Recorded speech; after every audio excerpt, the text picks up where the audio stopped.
The Shape of Evil. The Legend of Michael Myers. Introduction and Overview. When you hear that haunting piano theme and see the blank, emotionless mask, one name immediately comes to mind: Michael Myers. Known as The Shape, Michael Myers is more than just a horror villain. He's a force of nature, an unstoppable embodiment of evil that has haunted audiences for decades. Michael Myers first appeared in John Carpenter's Halloween in 1978, a low-budget slasher film that changed the genre forever. The movie introduced him as a 6-year-old boy who committed his first murder, stabbing his sister to death on Halloween night while wearing a clown costume. From there, the story follows Michael as an adult, returning to his hometown of Haddonfield to continue his reign of terror. But what makes Michael so unique is that he's not portrayed as just a man. In the script, he was referred to as The Shape, a deliberate choice by Carpenter to make him feel less human. He's more than a killer. He's a manifestation of fear itself, representing something primal and unknowable. This theme of dehumanization is key to understanding Michael's enduring legacy. He has no motive, no emotion, and no reasoning. He simply is, and that's what makes him so terrifying. Throughout this video, we'll explore every aspect of Michael Myers, from the story behind his iconic mask to his chilling silence and his unrelenting pursuit of his victims. We'll also dive into how his character evolved over the years and why he remains a horror icon to this day.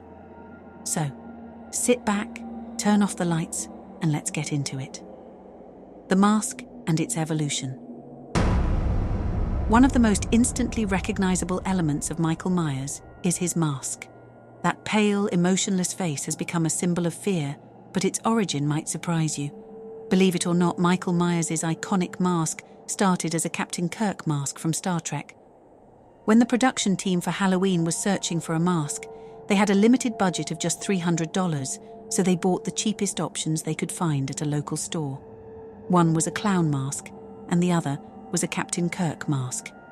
After removing the eyebrows, sideburns, and facial details, painting it white, and widening the eye holes, they transformed the Captain Kirk mask into the chilling visage we know today. But why did they go with this mask? The production team realized that its blank expression was perfect for what Michael represents: faceless, inhuman evil. It's a mask that doesn't show fear, anger, or even satisfaction. It's just there, as empty as Michael himself. Of course, as the Halloween franchise grew, so did Michael's mask. Each sequel brought subtle changes to its design. In Halloween 2, 1981, the mask was actually the same one from the first film, but because it was stored poorly and worn by a different actor, it appeared slightly different, tighter, and more warped. By the time we got to Halloween 4: The Return of Michael Myers in 1988, the mask had changed significantly. It was thinner, with a brighter white color and a more pronounced neck. Fans noticed these differences immediately, and the mask became a topic of heated discussion among horror enthusiasts. Interestingly, Michael's mask wasn't always white. In Halloween 5, The Revenge of Michael Myers, it had a pinkish tone that many fans criticized. Then in Rob Zombie's Halloween films, the mask was reimagined to look weathered and decayed, giving Michael a more brutal, gritty appearance. And let's not forget Halloween H20, where multiple masks were used during production. This led to some scenes where the mask looks vastly different, including one notorious CGI version that left fans less than impressed. Still, despite these changes, one thing remains constant: the mask's ability to terrify. Whether it's pristine or battered, Michael's mask has cemented itself as one of horror's most enduring icons. So, the next time you see that blank, pale face staring at you from the shadows, remember, it's not just a mask. It's a symbol of pure, unstoppable evil, a perfect reflection of Michael Myers himself. Dr. Lumis's analysis of Michael. Michael Myers isn't just terrifying because of what he does, he's terrifying because of what he represents. And no one understood this better than Dr. Sam Lumis, Michael's longtime psychiatrist, and perhaps his most famous adversary. Played by the brilliant Donald Pleasance, Lumis served as the voice of warning throughout the franchise, giving the audience chilling insights into Michael's character. Lumis wasn't just a doctor, He was more like a modern-day Van Helsing, relentlessly pursuing Michael because he believed the world needed to be protected from the evil he embodied. In his words, Michael Myers was purely and simply evil. Let's look at some of Lumis's most haunting quotes. In the original Halloween, he famously said, "This isn't a man. It is a thing that has no conscience, no reason, even the most rudimentary sense of life or death, of good or evil, right or wrong." In Halloween 2, he doubled down on his warnings, saying, "I met him 15 years ago. I was told there was nothing left. No reason, no conscience, no understanding, even in the most rudimentary sense, of life or death, of good or evil, right or wrong. I met this 6-year-old child with this blank, pale, emotionless face and the blackest eyes, the devil's eyes." Lumis wasn't just terrified of Michael, he was obsessed with him. He spent years trying to understand what he described as the dark void inside Michael, only to come to one conclusion: Michael was beyond saving. This obsession cost Lumis his career, his health, and even his sanity in some ways. Yet he never stopped fighting to contain Michael's evil. Lumis's perspective on Michael added a philosophical layer to the Halloween franchise. Through him, we're reminded that sometimes evil doesn't have a reason or a backstory. It just is. And that's far scarier than anything you can explain. Lumis and Michael had a relationship that almost felt personal. Though Michael never spoke, his actions often seemed like direct challenges to Lumis. Whether it was escaping Smith's Grove Sanitarium or stalking the residents of Haddonfield, Michael's reign of terror always felt like it was designed to haunt Lumis as much as his victims. In a way, Lumis was Michael's foil, the embodiment of determination and morality trying to stop the embodiment of chaos and evil. Their dynamic became a core element of the series, and it's one of the reasons fans still revere the original timeline so much. After Donald Pleasance's death in 1995, the franchise struggled to fill the void left by Lumis. His character became a legend within the series, referenced but never truly replaced. His warnings about Michael Myers still echo through the films, reminding us all that sometimes evil can't be reasoned with. It can only be stopped. Michael's M.O. and traits. If there's one thing that defines Michael Myers, it's his methodical, relentless approach. He doesn't run. He doesn't taunt his victims. He simply appears, always one step ahead, with a singular focus on killing. One of the most chilling aspects of Michael is his silence. He never speaks, not even a whisper. In fact, throughout the franchise, he only utters one word, and that happens in Rob Zombie's 2007 remake. This silence makes him unpredictable. Without words or expressions, you can never tell what he's thinking or planning. Is he enjoying the hunt? Does he even feel anything? The answer remains a mystery. Michael's choice of victims is often tied to his fixation on his family, or, in Laurie Strode's case, people who remind him of it. In the original timeline, Michael is revealed to be Laurie's brother, and his killings become almost ritualistic, as if he's trying to complete some twisted mission. Then there's his weapon of choice, the kitchen knife. Simple, brutal, and terrifyingly effective. But let's not forget that Michael is resourceful. Over the years, he's used everything from his bare hands to garden tools, even a scalpel in Halloween 2. The only thing scarier than Michael with a knife is Michael with no weapon at all, because that means you're next. Michael Myers isn't just a man, he's something more. He's been shot, stabbed, burned, and beaten, but he always gets back up. This resilience has been the subject of much debate.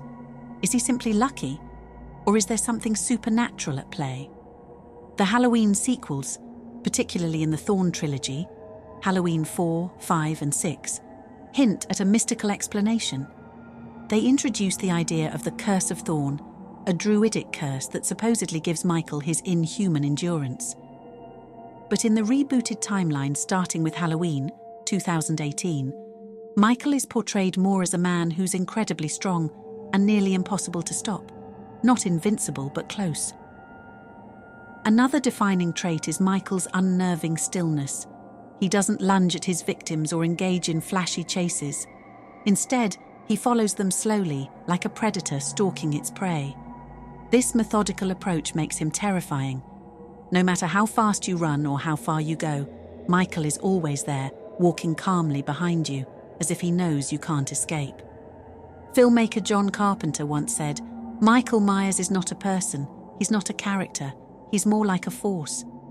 This force is what sets him apart from other slashers. Jason Voorhees might be stronger, and Freddy Krueger might be more creative, but Michael Myers is the original boogeyman, the nightmare that doesn't stop no matter how much you scream. In the end, Michael's MO isn't just about how he kills, it's about how he creates fear. He doesn't need to run, talk, or even react. His victims aren't just afraid of dying, they're afraid of him, the unstoppable force that lurks in the shadows, waiting to strike. Film by film evolution. Michael Myers' story spans over 45 years and more than a dozen films, each adding new layers, or sometimes new twists, to his legend. Let's take a closer look at how Michael has evolved across the franchise. Michael's journey begins in John Carpenter's Halloween, 1978, the film that started it all. Here, Michael is a 6-year-old boy who commits his first murder, then returns as an adult to stalk Laurie Strode and her friends in the quiet town of Haddonfield. The movie's brilliance lies in its simplicity. With its tight budget, Carpenter relied on atmosphere and suspense rather than gore, creating a chilling masterpiece that defined the slasher genre. Halloween 2, 1981, picks up immediately where the first film left off, with Michael pursuing Laurie to Haddonfield Memorial Hospital. This sequel upped the ante with more action and blood, and it's here that the infamous sibling twist was introduced. Laurie is revealed to be Michael's younger sister, a connection that fuels his obsession and becomes a cornerstone of the original timeline. After a brief departure in Halloween 3, Season of the Witch, which featured an unrelated storyline, Michael returned in Halloween 4, The Return of Michael Myers, 1988. This film reintroduced Michael's relentless hunt, this time targeting his niece Jamie Lloyd. Halloween 5, The Revenge of Michael Myers, 1989, and Halloween, The Curse of Michael Myers, 1995, took Michael's story in a controversial direction, introducing the Curse of Thorn. This supernatural explanation tied Michael's evil to an ancient cult, granting him invincibility at the cost of his family's lives. While some fans enjoyed this mythos, others felt it strayed too far from the grounded terror of the original. In 1998, Michael Myers returned for Halloween H20, 20 years later, which ignored the Thorn storyline and created a new timeline. This film brought back Laurie Strode, now a traumatized but determined mother who fakes her death to escape Michael. Their final showdown in this film remains one of the franchise's most memorable moments. Unfortunately, the follow-up, Halloween Resurrection 2002, was less well received. It killed off Laurie in the opening scene and focused on a reality show set in Michael's childhood home. While it gave us some fun moments, it's widely regarded as one of the weaker entries. In 2007, Rob Zombie reimagined Halloween with a gritty, brutal vision. His remake gave Michael a detailed backstory, exploring his childhood and the psychological factors behind his violence. While this approach divided fans, it brought a fresh perspective to the character. The sequel, Halloween 2, 2009, leaned even further into surrealism and brutality, showing Michael as more animalistic and introducing haunting visions of his mother. Love it or hate it, Zombie's version of Michael Myers left a lasting impression. Finally, we have the modern trilogy by David Gordon Green, which wiped the slate clean and served as a direct sequel to the 1978 original. Halloween, 2018, brought back Jamie Lee Curtis as Laurie Strode, now a hardened survivor ready to face Michael one last time. Halloween Kills, 2021, upped the body count and explored the effects of fear on an entire community, but it received mixed reviews for its chaotic pacing. Halloween Ends, 2022, took an even bolder approach, focusing on themes of legacy and how evil can infect others. While it was polarizing, this trilogy brought Michael's story full circle and solidified his place as one of horror's greatest icons. From his eerie debut in 1978 to his modern reimagining, Michael Myers has proven that true fear never goes out of style. Whether he's a supernatural force, a vengeful brother, or simply a man in a mask, Michael Myers continues to haunt our nightmares, and we wouldn't have it any other way. Michael's legacy and impact on horror. Michael Myers isn't just a character, he's a phenomenon. Since his first appearance in 1978, he's become a cornerstone of the horror genre, influencing countless films, TV shows, and even video games. One of Michael's most significant contributions to horror is his role in defining the slasher genre. Before Halloween, the concept of a masked killer stalking teenagers was far less common. While films like Psycho and the Texas Chainsaw Massacre laid the groundwork, Halloween set the standard. Michael became the template for slashers: silent, relentless, and terrifyingly human, or inhuman, depending on your perspective. Michael also paved the way for other iconic killers like Jason Voorhees, Freddy Krueger, and Ghostface. But what sets him apart is his simplicity. Freddy taunts his victims with quips, and Jason's backstory adds layers of tragedy, but Michael remains an enigma. He doesn't need a backstory or clever one-liners. He's fear in its purest form, a silent shadow that comes for you when you least expect it. Even Ghostface from Scream owes part of his success to Michael Myers. Wes Craven, the mastermind behind Scream, openly acknowledged Halloween's influence, particularly in the way it turned the idyllic suburban neighborhood into a hunting ground. Michael's impact doesn't stop with the killers. He also helped shape the final girl trope, a staple of horror. Laurie Strode, played by Jamie Lee Curtis, became the prototype for the final girl, a resourceful, determined survivor who outsmarts the killer.